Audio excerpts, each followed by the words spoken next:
On top, breathe. 1, 2, breathe. Legs. 오늘은 인간의 한계를 넘어서는 극한의 훈련, 그리고 그 훈련을 받아야 비로소 될 수 있다는 극한 직업 탑3를 소개해주겠다. 딱 집중! 탑3. 극한의 스나이퍼 훈련. 스나이퍼, 즉 저격수의 파괴력은 일반 보병의 1만 배 이상이라고 알려져 있다. 실제로 과거 2차 세계대전 당시 일반 보병이 적군 한 명을 잡는 데 필요했던 총알은 무려 2만 5천 발. 하지만 스나이퍼가 적군 한 명을 잡는 데 필요했던 총알은 고작 1.7발에 불과했다는 거. 그럼 이렇게 강력한 저격수가 되려면 대체 무슨 훈련을 받아야 할까? 일단 스나이퍼가 되려면 기본적으로 시력 2.0이 넘어야 한다. 그것도 안경을 끼면 절대 안 된다는데, 치열한 전쟁터 한복판에서는 언제 어떻게 안경을 잃어버릴지 모르기 때문이다. 또한 담배를 피는 흡연자라면 절대로 스나이퍼가 될 수 없다.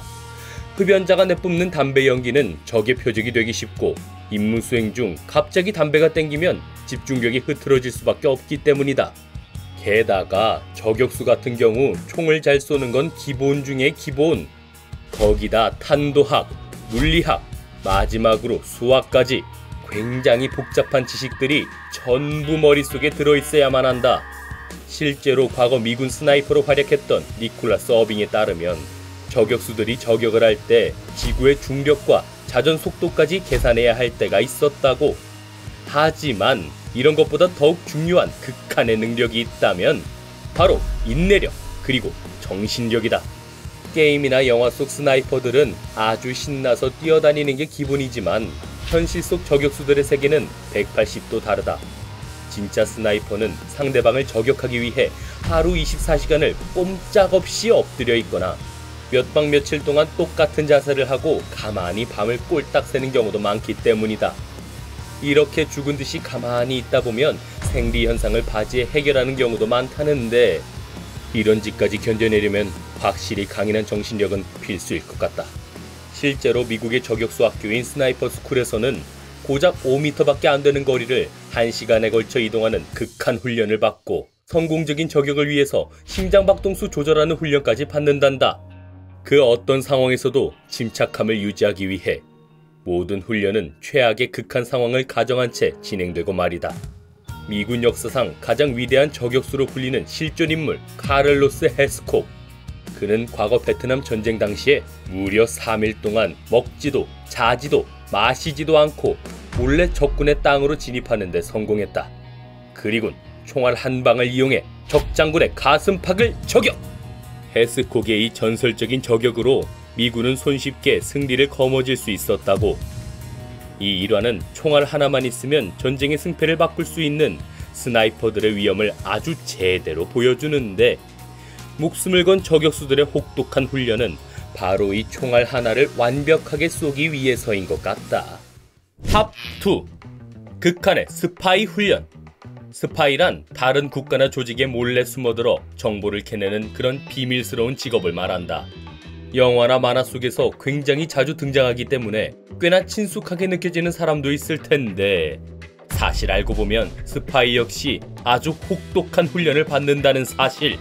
실제로 CIA 같은 미국의 유명 첩보기관에서는 그 어떤 상황에서도 자유자재로 운전할 수 있는 운전훈련부터 시작, 1대1 격투훈련은 물론 인간의 심리를 조종하는 심리전 훈련까지 탈인간급 훈련을 받는다고 알려져 있다.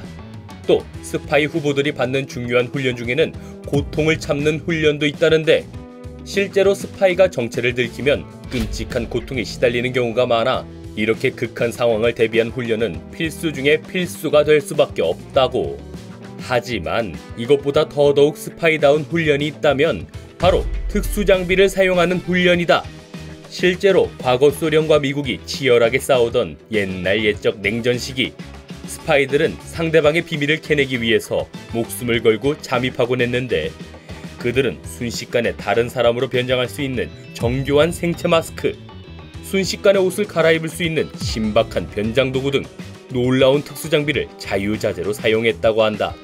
심지어 이런 장비 중에는 위험 물질이 든 안경도 있었다는데 이 특수 장비의 목적은 바로 만약 스파이 활동 중 정체가 탄로났을 경우 고통을 피하기 위해 사용하던 장치였는데 소름인 건 과거 누군가가 실제로 이 안경을 사용한 적이 있었다는 사실이다. 이렇게 험난한 스파이 훈련을 받으려면 영화 속 그들처럼 엄청난 엘리트여야만 할 것 같지만 사실 스파이들에게 가장 중요한 건 화려한 스펙도 비주얼도 아니라고 한다. 오히려 스파이로 활동하려면 남들의 눈에 띄지 않는 것이 중요. 그래서 스펙도 비주얼도 남들보다 평범한 편이 훨씬 유리할 때가 많다고. 지금도 전 세계에서는 아주 수많은 스파이들이 정체를 숨기고 비밀스럽게 활약하고 있다는데 어쩌면 그들은 지금 이 시각 우리와 아주 가까운 곳에 있을지도 모를 일이다. 마지막 탑1. 극한의 우주비행사 훈련. 이 세상에는 정말 수많은 직업이 존재하지만 나는 개인적으로 바로 이 우주비행사야말로 진정한 상위 0.0001% 직업이라고 믿는다. 미지의 공간, 우주로 직접 나간다는 것 자체가 절대 아무나 할 수 없는 놀라운 일이기 때문인데 이렇게 대단한 직업이니만큼 우주비행사가 되는 건 하늘의 별 따기 수준으로 힘들다. 미국의 항공우주국 나사에 따르면 우주비행사가 되기 위해 필요한 필수 스펙은 바로 용기, 강인한 정신력, 그리고 냉철한 지성 이라고 하는데 솔직히 이건 그냥 립서비스 같고 진짜 필요한 스펙은 따로 있었다. 일단 우주비행사가 되려면 키가 160cm보다는 커야 되고 193cm보다는 작아야 한다. 키가 더 작거나 크면 몸에 맞는 우주복이 없어서 우주활동 자체가 불가능하기 때문이란다. 근데 키가 이렇게 딱 맞다고 하더라도 아직 끝난 건 아니었으니 우주비행사가 되려면 과학, 기술, 공학, 수학 등 이과 계열 졸업장은 필수고 심지어 석사나 박사 학위가 필요한 경우도 있다. 이렇게 화려한 스펙을 갖추어야만 비로소 우주비행사가 될 수 있는 합격 목걸이를 받을 수 있는 건데 문제는 이렇게 1차 관문을 통과했다고 하더라도 혹독한 지옥 훈련을 받아야 한다는 것. 우주비행사가 되려면 중력 가속도 훈련 그리고 무중력 훈련을 받아야만 한다. 여기서 중력 가속도 훈련이란 원심력을 만들어내는 기계를 이용 평상시 중력의 약 9배가 넘는 극단적인 중력을 버텨내는 훈련을 말한다. 이건 특수부대 출신의 상남자들도 겨우 10초 만에 기절해버리는 극한 훈련으로 유명한데 이 훈련이 필요한 이유는 우주선이 지구를 벗어날 때 엄청난 중력을 발생시키기 때문. 그 순간 기절에 쓰러지지 않으려면 9배 중력 훈련은 필수일 수밖에 없다고.